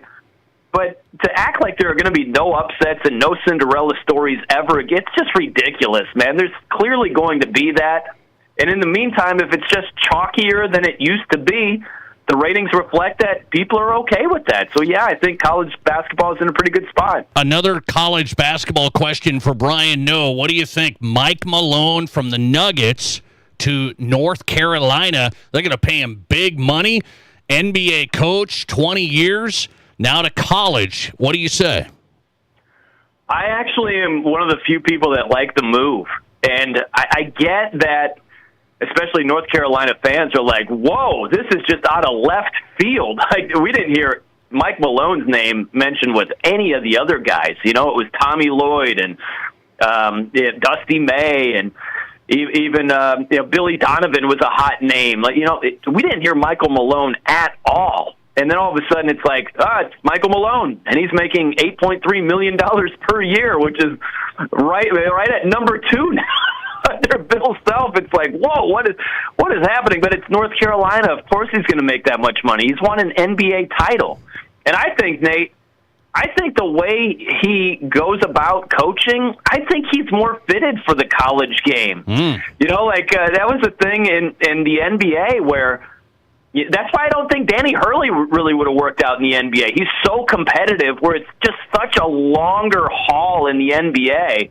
I think NBA guys look at a college coach that's trying to win every game like, bro, settle down. We got 82 of these things, and that's before the playoffs. Just pace yourself, okay? And I think Michael Malone, he's not wired to pace himself and I guess we just didn't show up tonight. It's the NBA. You'll have that. I think it really, really bothered him, and he was just constantly on his team, and eventually his team was just like, all right, this guy is just annoying at this point. So just his approach to basketball, I actually think it fits college a little bit better. And with the resources North Carolina has, you can just hire a GM, hire dudes that handle a lot of the portal stuff and the day-to-day stuff. And Michael Malone can focus on predominantly coaching basketball. And so I actually think it can work.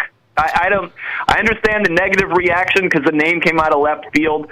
But if you really break it down, I think he fits in college better than the NBA. Okay, can you admit tonight last night's game would have been better with my Dukies against Michigan? Oh, absolutely. There's no doubt about it. Nate, think about your Dukies. They beat Michigan in Washington, D.C., right, on the neutral court. And so you had a rematch. If that's the case in the title game, no doubt. And you've got, Cameron Boozer's going to be one of the top picks, and the star-studded aspect of it, the brand names, absolutely. It would have been a national title rematch also. You had the Fab Five on the call. Fab Five lost to Duke, right, in the title game. So you would have had all of that. That would have been way better, better than UConn. And I take nothing away from Danny Hurley and UConn and being there for the third time in 4 years in the title game.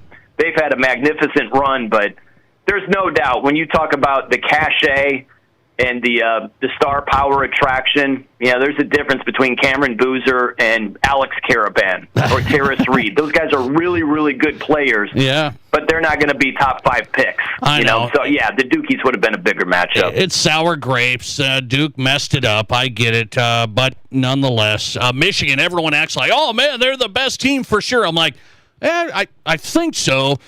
Michigan was definitely had a nice road through their region as well. Brian Noe on tonight, Fox Sports Radio. He was at the Final Four. Man, safe travels. Thanks for hopping on. I love this, Nate. I love the whole, I think my team might have won.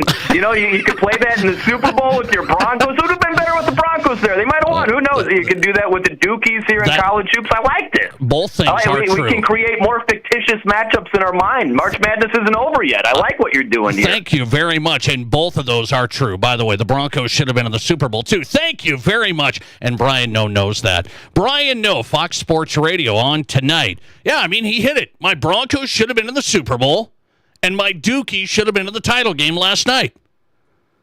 That's it. That's it. Thanks for playing, everybody.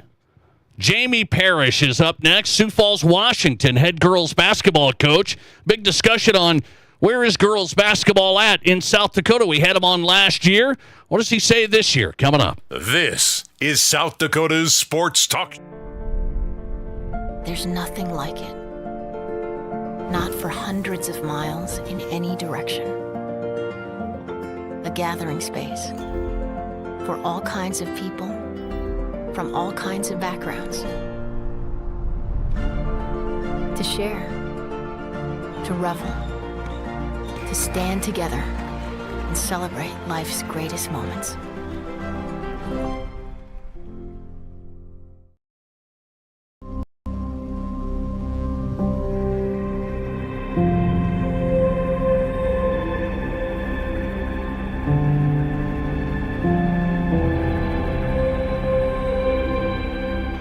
We are number one. So you can always be their number one. Black Hills Surgical Hospital and Black Hills Orthopedic and Spine Center.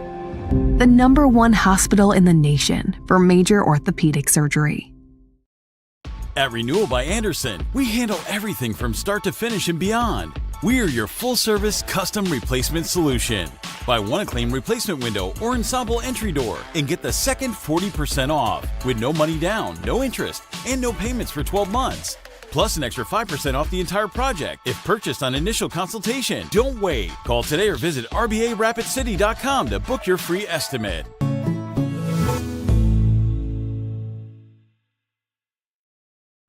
What do you call a place? It's one of Deadwood's largest casinos, but is it really a casino? Because you can't decide, should I play or eat or wait, there's a liquor-infused ice cream bar? I mean, you're playing craps one minute, and the next you're looking at a charcuterie board? What even is that? Never mind the gunfight outside, you don't have time for that. You've got espressos to down and games to bet on and a pub with 48 whiskeys? What do you even call a place like that?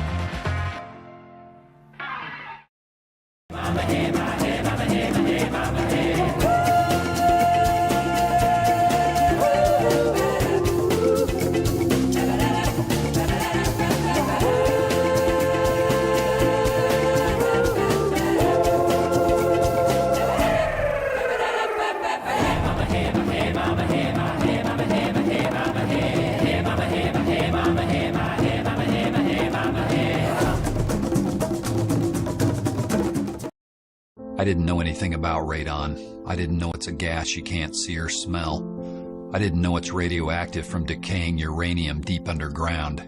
It can seep through cracks in your foundation and collect in your house. 1 in 15 homes have high levels, and you don't know if yours is one of them unless you have your home tested. And radon? Well, radon is the second leading cause of lung cancer in America. I wish I would have known that. Call Blackburn Foundation Repair for radon testing and mitigation. Are there as many kinds of vehicles as there are kinds of people? We think so.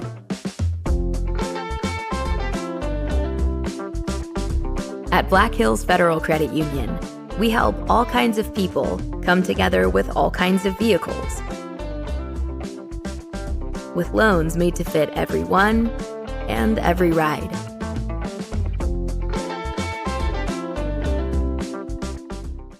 Right now on X. Follow us and watch the show live at Nate Brown Show.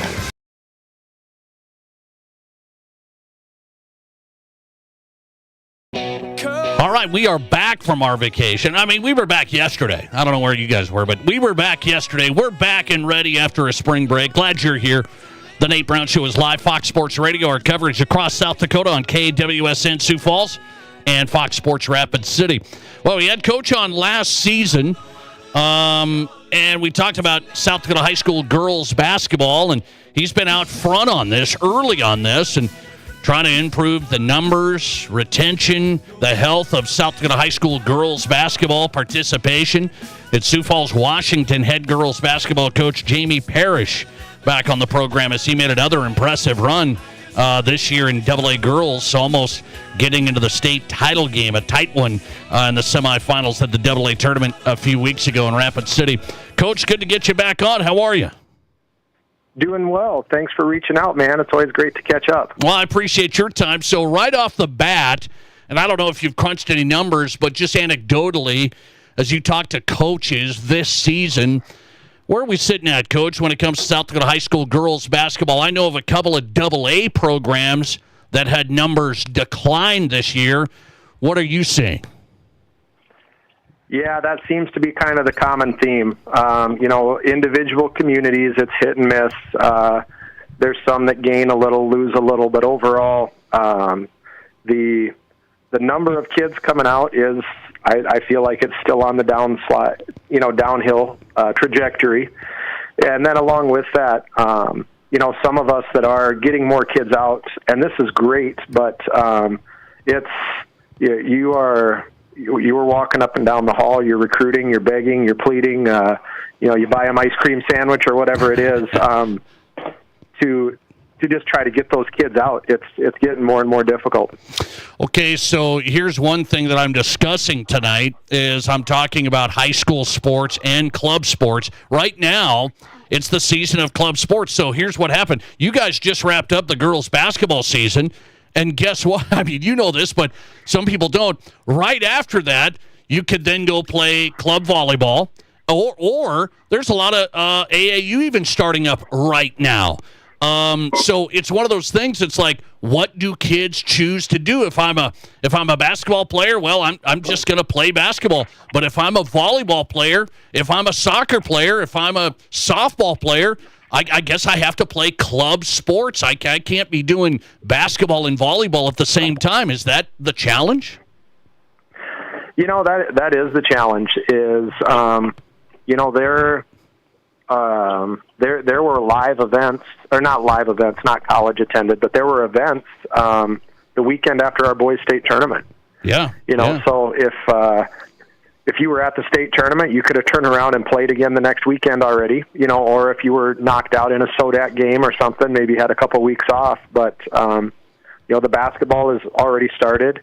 Volleyball basically starts, the first full week of January, coming out of that New Year's break. There's kids who were playing in the President's Bowl. There's a huge event in Lincoln, Nebraska, I believe it is, that a lot of kids, they'll miss practices, miss basketball, and, go to catch that club event. So there's a lot of things out there, and if you want to spend your money, you can find a place, that's for certain. Okay, so I just talked to a former D1 women's coach, Chris Danker. He's from California. He coached at Santa Clara and Colorado State. I talked to him last night, and he watched the women's tournament, the college tournament. He pointed out he thinks the game has gotten really rough and physical. He even thinks at the women's college basketball level. You've talked about this before at the youth level. Do you think girls basketball is too rough? Is it officiated? It's tough to be an official, but is it too rough, too physical? Absolutely. I see that at the high school level. I see it at the youth level. And all of us have just seen it at the NCAA level. The way that the game is being officiated right now is, if you go back and look at games from, I would say, 10 years, 15 years ago, it looks significantly different. And, some of that is people are bigger, faster, stronger. There is a component of that. But the thing that we talk about, I talk with Larry Osborne, I talk with some of the other assigners, they're great guys. And I said, as a coach, the part that's frustrating to me is there's times that you miss a call, but there's also times that people are just passing on a call and ignoring it and making a choice not to call it. And, I saw a game a couple weeks ago. As a coach, I would have been very frustrated. There was about 30 seconds before the half, I believe, and team was trying to score, and the defensive coach, they had fouls to give, so they were trying to foul. So they fouled once, took it out of bounds. The ball came back in, foul, not called on the drive, second foul, not called on the drive. Then the kid goes airborne, and they called him for an offensive foul. So you passed on two, and then you got the third one, which wasn't fair. Well, then that team went down and made a basket before half. And I'm being careful. I don't want to be overly critical of the officials, but as a coach, I'm sitting there and I knew exactly what the defense was trying to do, and it was ignored, and then ended up, punishing the team that actually got fouled a couple times, going to the basket. So it was, again, frustrating, and it wasn't even my game. I was watching it on television. So. Yeah. I don't know where that's gone or how why do you think it's gotten physical, Coach? More physical, specifically girls basketball? I think the language that we hear is they want the officials to have a patient whistle, which is absolutely 100%. That's the way you should do it. You don't want to guess on a call. You don't want to anticipate and call something that's not a foul. But I think sometimes that patient whistle turns into, it wasn't that bad of a foul, or now it's too late to blow my whistle, or I think it creates hesitation. And the other part that I feel, and again, I have several friends who are officials, have all sorts of ties to that community, but I just think that sometimes the young officials especially are uncomfortable. Sure. Do I call this or do I not call this? When you give them gray area and you have to figure out, are we calling this tonight or are we not calling this tonight? And there becomes a thought process and you're not reacting, then you can't be consistent. And it's really hard to do that from play to play, quarter to quarter, and even game to game. Jamie Parrish on tonight. Coach, great season for you. I'll let you run with this. What did you think of your program? I thought you guys had a really nice run. Of course, O'Gorman and Brandon Valley really, really good this year. Yeah, they were significantly different. Those teams have played in the last 3 championship games and have, hats off to what Kent has done and what Mike Zur has done with their program.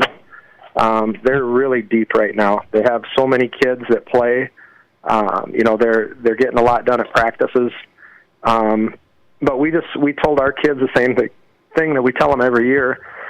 We want to play our best games at the end. And, when it came down to it, we played really well on Thursday and got out to a pretty good lead against Jefferson.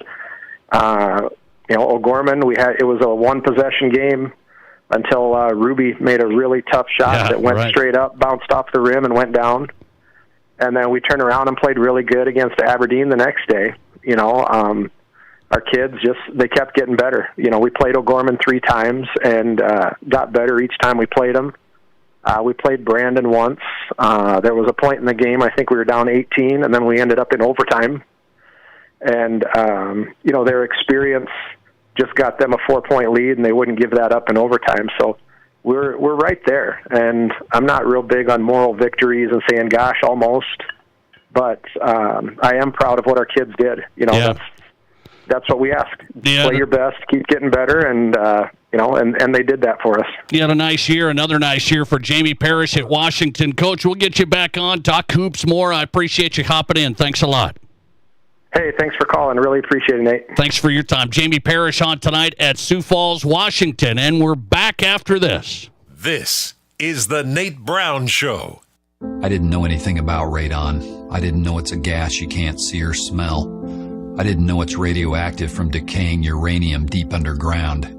It can seep through cracks in your foundation and collect in your house. 1 in 15 homes have high levels, and you don't know if yours is one of them unless you have your home tested. And radon? Well, radon is the 2nd leading cause of lung cancer in America. I wish I would have known that. Call Blackburn Foundation Repair for radon testing and mitigation. How do you make a buffet day even better?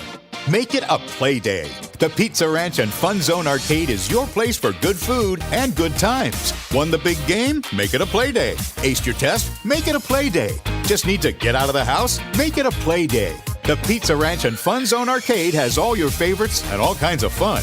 So bring your family, bring your friends, bring your team. For good food and good times, make it a buffet day and a play day at the Pizza Ranch and Fun Zone Arcade. In the past, if you needed auto body repair, you had to get multiple estimates and then try to get your car into a shop for repair. Well, not anymore. In most cases, you can stop by one shop, get your estimate, and schedule your car for a repair. The question now becomes which shop you choose. If you like quality, choose J&J Truck and Auto Body. They have ASE, PPG, and Gold iCar certifications that allow them to offer you a nationwide warranty. And they'll work with your insurance company so you're pleased with the outcome. J&J Truck and Auto Body, 1513 East Philadelphia. And 200, 2 and a quarter, 2 to the bid, 250, want to get 250 here, 75, 275 now, 3. Hi, folks. Kevin McPherson Auction Company. We can turn your property to cash. We can sell your personal property and your real estate at auction. A family business for 64 years and counting. We've sold several millions of dollars in property over the years. We're happy to consult with you on your auction plans. Let our selling experience work for you. Call McPherson Auction, 605-348-1369. Visit us on our web at McPhersonAuction.com. Here's your Fox Sports Rapid City forecast. 37 tonight, under mainly clear skies, westerly winds 8 to 15 miles per hour. Tomorrow, 56. Slight chance for snow showers. Tomorrow night, lows around 30. Sunshine mixed with clouds at times. Thursday, with a high of 56. 60. Slight chance for mix of rain and snow. Friday. That's your forecast on the Black Hills Sports Station, Fox Sports Rapid City. Currently, 73. At Highmark Credit Union, we believe banking should feel personal. That's why when you walk into our lobbies, you'll be greeted by real tellers and friendly staff, ready to help with your questions, big or small. And yes, we've got the latest technology too, for when you want quick and convenient service. The best part? You get to choose. Highmark Credit Union. Personal service backed by modern technology. We'll make it happen. Federally insured by the NCUA. Hi, this is David Brenneman with Coldwell Banker, Black Hills Legacy in Rapid City. Have you thought about buying a home or real estate in the Black Hills? Maybe you want to upgrade to your forever home? I have been helping people in the Black Hills find the right home for nearly 20 years. When it comes to buying or selling, experience matters. Let me do the work and you can open the door to your new home. Say hello to a good buy with me, David Brenneman. To get started, just Google David Brenneman, Coldwell Banker. Your sports, your show. From East River to West River, this is South Dakota's sports talk show, The Nate Brown Show.